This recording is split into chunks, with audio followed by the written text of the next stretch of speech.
Hello everyone.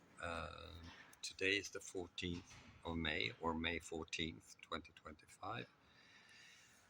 And was it yesterday or the day before? I did a live video where I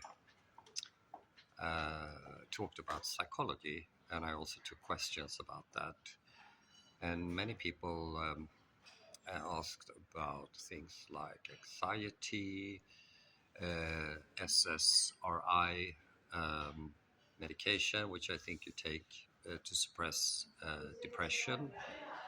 And I sort of elaborated on the connection with food and mental health, which I know something about. It was a good talk. It felt like actually 1.5 to 2 hours, but we only spent 58 hours, sorry, minutes. And what also happened that I invited a lot of people, and one person actually, a philosopher, Max something, accepted. And it turned out when you invite people, as I discovered, they take part in the videos. So Max and I had a great discussion about Stoicism. I don't know much about philosophy, but he enlightened me about it. And I also told him that I have an English student in Brazil who favors Stoicism. I should not talk about that because I don't know it that much. But when they talk about the rules, it makes sense to me. I can tell you that. So today I'm at Hannaholmen, which is a Swedish-sponsored conference center in the Helsingfors area. It's the neighboring city, Espoo. And it's the 19th Baltic Conference on Intellectual Cooperation. And it says bridging and bonding migration across the Baltic Sea. The aim of the conference is to assemble scientists from several academic societies around the Baltic Sea to discuss the topic of migration, past and present. Now, I'm in Finland because I'm an expert, but of course I'm not invited to speak because the lady who is administrating this conference center, she doesn't like me.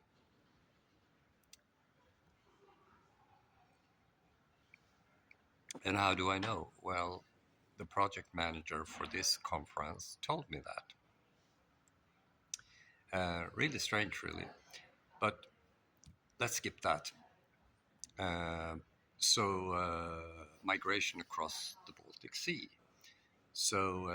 Actually, all of entrepreneur thinking uh, in the Baltic area and the Gulf of Bothnia actually originates from what is now Uppsala area, basically. And at that time, the water levels were so high, so you could consider it a coastal area. So these people, they traded. They were traders, and Tacitus, a Roman scribe, I think you may call them. A scribe is then someone who documents stuff. So Tacitus, in 98 AD, he writes about the Sveones, which are the precursor or predecessors of the Swedes, and something similar about the Finns, which are the precursors of what now is called Finland. And there's a huge difference because the Sveones were traders, so they did business with the Romans. They sold skins from animal skins. It was a huge business. So, they built a social culture on international trading. And this was documented 98 AD. Finns, on the other hand, they were considered tribes. And that's also the difference between Sweden and Finland, which is to some extent still manifested because Mark Pagel, who is a biological anthropologist, in his Gifford talk in 2019, he talks about tribalism, and he mentioned two examples. The first example is Papua New Guinea, and the second is Finland. So here we go. So somewhere around Vendel time, which is, or the Vendel period, which is about 540 to 750 AD, the Sveones living in Svitjod, in Uppsala and Vendel, integrated what is now a place called Satakunda, a county northeast on the other side of the pond. So in Finland, that is. So a little bit north in Finland, there's a place called Satakunda. It's a county. And that was implemented into the Sea Kingdom of Svitjod, according to Finnish historians, Matti Klinge. And that's then spread. So Svitjod included Novgorod, the predecessor of Russia, actually. So long story short, uh,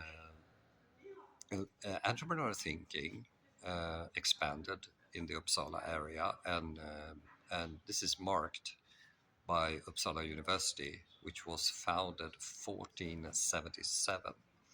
Now, 1638, the Sveones, Swedes at that time, the Swedish kingdom, founded the University of Tartu in Estonia. And 2 years later, the Royal Academy of Åbo, which later became the University of Helsingfors. So there you have the triangle. So how do we migrate knowledge, and how should we think about that? Well, my take is that we should take the history into account when we do something that concerns my expertise, elaborate intentions and scenarios forward in time. But maybe I get back with a tiny report about that. See you next time.